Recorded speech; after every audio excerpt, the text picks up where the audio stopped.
Padnos knows a lot about Syria. He's a journalist who spent 2 years as the hostage of al-Nusra's Syrian Islamist rebel group, and he joins us tonight. Theo, thanks for coming on. So one of the many questions here is who is behind the chemical attack of the weekend, the chlorine gas attack? And I think we all assume it. We saw the pictures, so something happened. So one of the first questions is the Assad regime the only group in the region that possesses these weapons? Of course not. We have videos, and I have been in conversation with these people. I mean, I lived with them for 2 years. I know what their goals are in life. They are interested in carrying out a war of extermination against their enemies, particularly the Alawites, but really against the Syrian government. And you know, they're more than willing to use any weapon whatsoever, anything it takes to rid themselves of their enemies. I'm quite persuaded that their goal is total annihilation of the enemy, and they think that chemical weapons will do the trick. And they talk to me about, you know, these ambitions of theirs to exterminate the enemy. I have no doubt that this is, you know, something that they desire. It's their dream. They believe that they own this land, that God gave it to them, and that they should kick the other people out, kill them.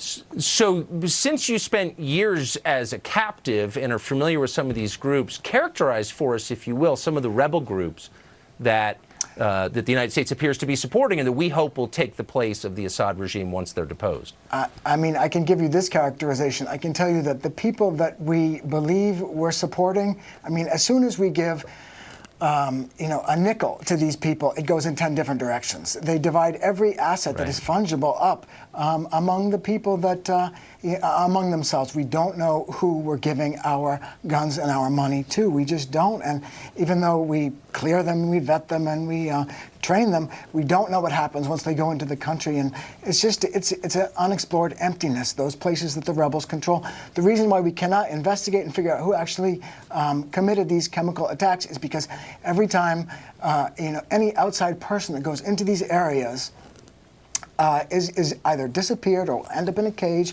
or tortured or will have his head cut off. So it's really, it's quite impossible to explore the origin of these crimes. It's true that there are a number of possible culprits, but before we go starting any wars, we should investigate properly, and we can't do that now because we cannot access the scene of the crime. Well, yeah, thank you for reminding us how complex this all is, and you have, of course, firsthand experience with it. Theo Padnos, I appreciate it. You bet. You've been hearing it day after day on virtually every show on the other channels. Defending America's own borders is a fake issue. In fact, it's immoral, while intervening in Syria 6,000 miles away is a real one and a moral imperative. Does anybody actually believe that? Why are people saying that exactly?